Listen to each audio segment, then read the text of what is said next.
Hello, everybody, and welcome here to the Sports Talk Network channel. Specifically here today, welcome to the review in regards to my Riverdale review here of this episode, Riverdale Season 4, Episode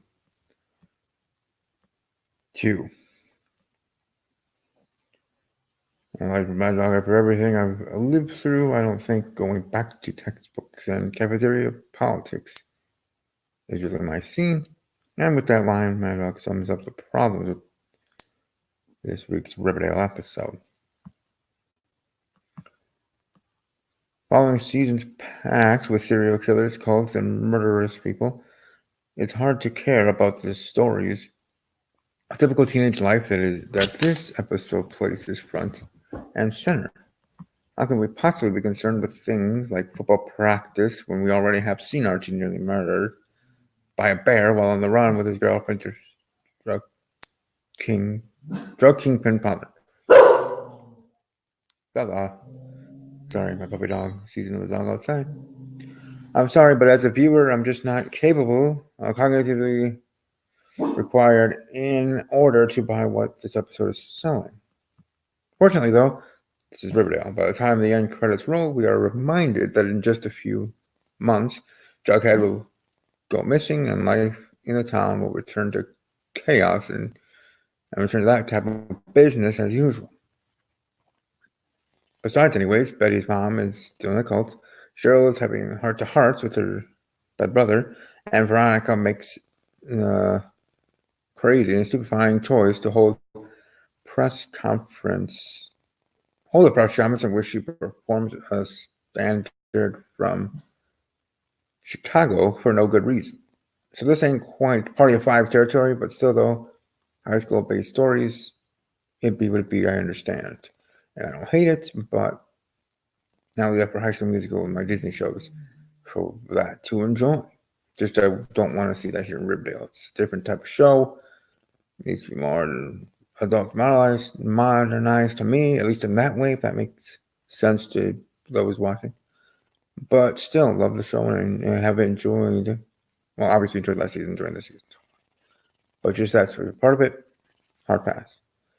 As Jughead tells us in his opening narration, the rest of the summer was spent trying to help Archie cope with the death of his father.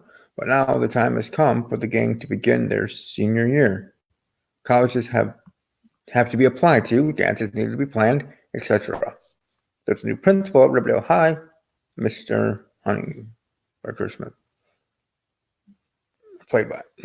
He's presented as an enemy for wanting to bring order, discipline, consequences to the school. His first order of business?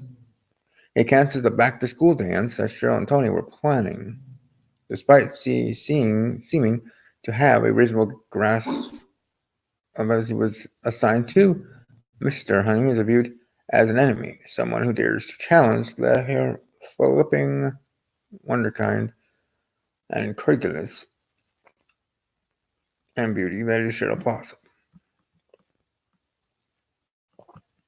Meanwhile, another new authority figure, Mr. Chipping, read the short story that Jughead wrote in the previous episode and was so impressed that he simply must have our burger chomping mystery solving savant attend the prestigious prep school he works at. Veronica warns Jughead that there is no school more privileged and materialistic than Stonewall Prep. But he doesn't care. Why? Because he can have a deep conversation about Moby Dick there. So, there you go. And given Riverdale's history with Heathers, I could only think the figures referencing of the Melville Classic and try to find a narrative through line here. But to recap though, Jughead, a man who goes on endlessly about how the most important things in the world are his friends, his family, and the serpents, decides to drop off all the above in order to do some Dead Poet Society cosplay with characters who have names like Brett, Weston, Wallace. But sure, it's totally in line with what we know about the characters and not at all contrite. But Whatever, right?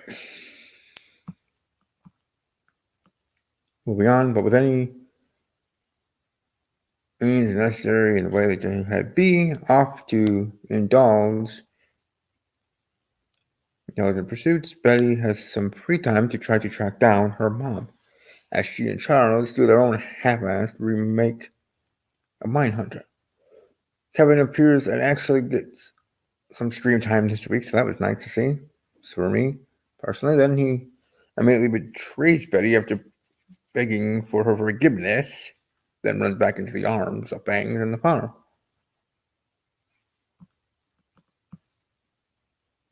Betty, being a total sweetheart and never wanted to distrust someone who was clearly betraying her, because, glass half full, tells Kevin all about her mom's infiltration and training in the farm.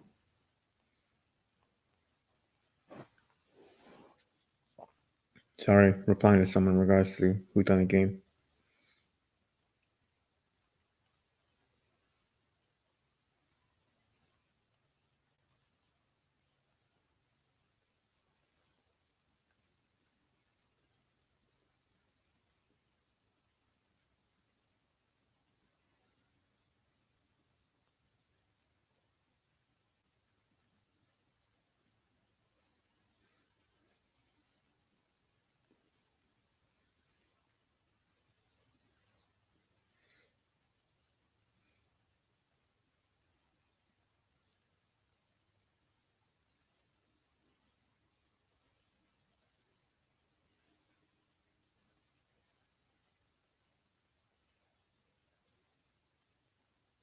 Again, sorry for the silence. I'm one that has to focus one thing at a time.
Hmm.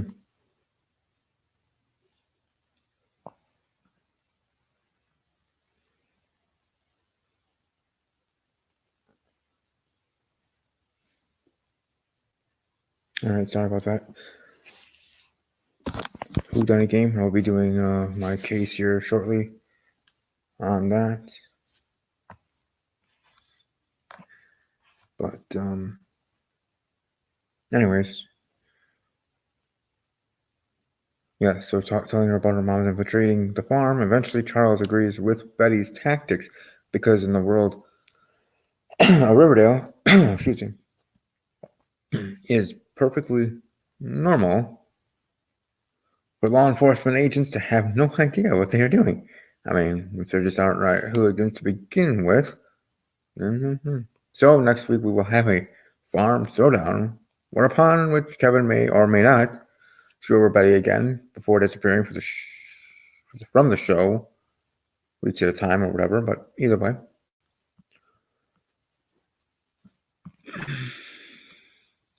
excuse me. But then Reggie, I thought that could have been a thoughtful exploration of the impact of child abuse left turned instead into a jarring Ferris Bueller's Day Off homage.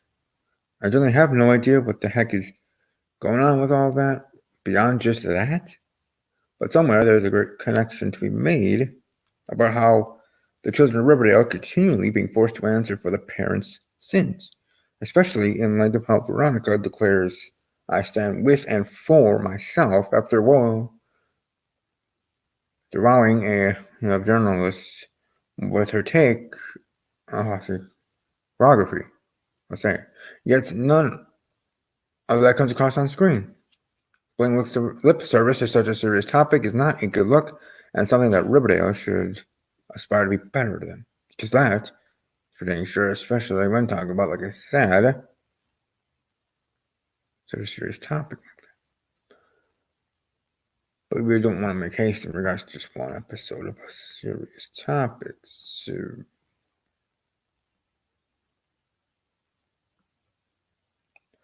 with the season just ramping up and having to establish what its driving plots will be, it is somewhat understandable that this episode was such a clunky wheel spinner.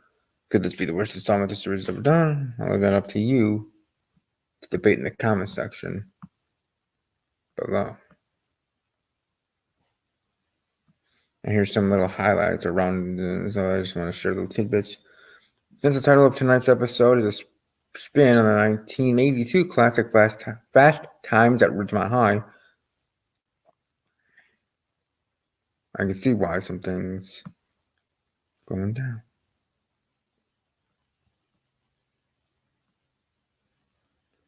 Both Tony and Reggie nearly stumble upon Jason's corpse in this episode. So what's the over-under and how long Cheryl's secret chats go before she is found out? And Riverdale is not, as of this episode, an actual website. But turning all of you headed to Riverdale.com will lead you only to a landing page at the Warner Brothers website. So hopefully content will be added there because take down these characters updated each episode would be fun and interesting in its own way. Despite the fact that we are led to believe that Veronica is being absolutely hounded by the paparazzi, we only see 5 reporters covering her performance / conference at Bonnet Nuit. Perhaps other journalists realized how ridiculous the sequence was and fled for the hills.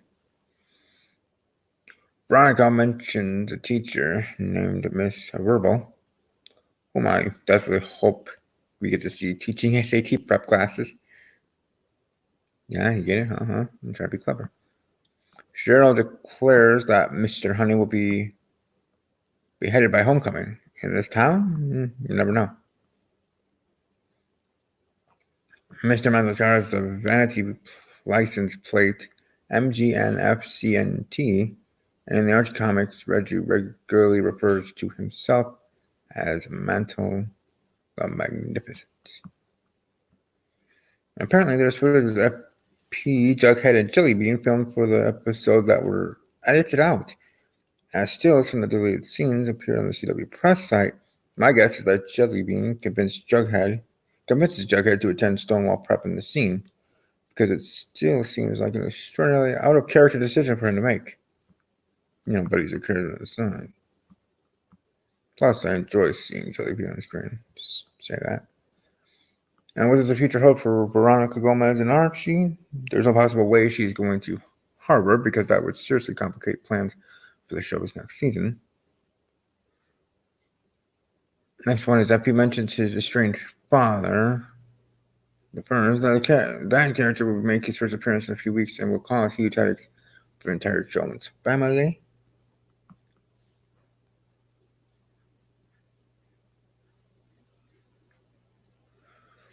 Continuing with the show's love for nation, we learned that Mad Dog's real name is Monroe Moore. And we are gifted with 2 Cheryl hair flip sound effects tonight's episode, so love it. Ms. Hagley appears briefly in tonight's episode, or I wrote these the night of, but in this week's episode, a nod to the long-run teacher character of the same name from the comics. The Thistle House grounds come completely with a neon cherry sign, obviously. When Cheryl and Tony give out invitations to their back-to-school bash, the song playing is Archie's Party by the Archies. This marks the first time in an original recording of in Archie's song that's been featured on Riverdale, and it comes from the group's Jingle Jangle album. So, yeah.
Sorry, another game thing. Um, fake, fake brain alert Kevin Wax is nostalgic. Wax is nostalgic about hooking up with through the app, Grindim app, a play on the real world Grinder app with the same purpose. And the TV shows always do that. But I just wanted to share that because we see it all the time, right? With Snapchat called Chat Snap, or Facebook called not the Book of Face, but something like different. Or with the TV show with Bazaar Bark and Disney that literally had that episode, or Vugle instead of YouTube. So literally different setting.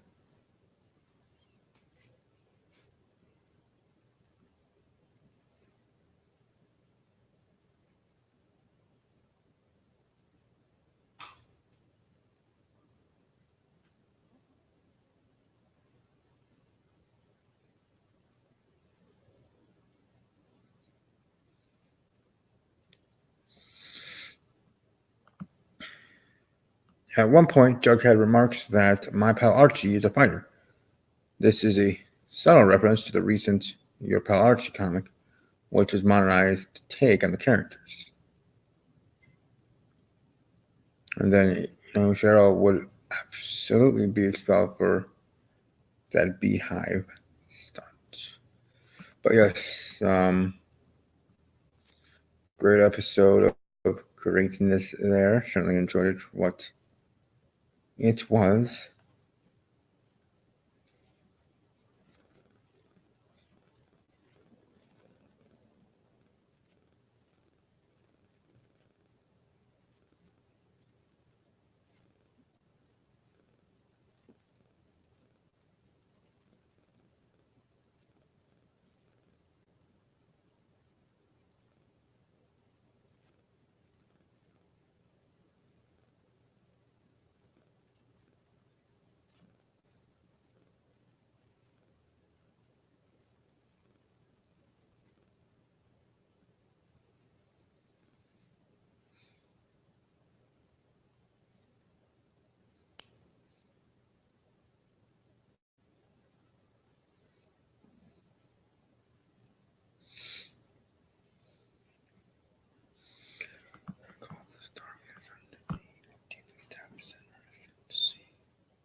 All right, sorry. Again, game stuff for whodunit.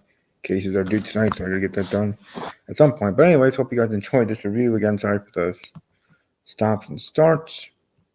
But for the game I'm doing, Whodunit Spook, welcome to follow them there, as you see on the screen there. Beautifully portrayed, which is what I like about using StreamYard.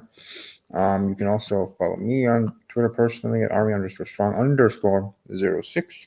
Since this obviously is not part of a podcast, because this is, I guess you call it the Riverdale podcast, but I don't need to make a Twitter handle for each and every podcasting I do, otherwise I have 100. But the point is that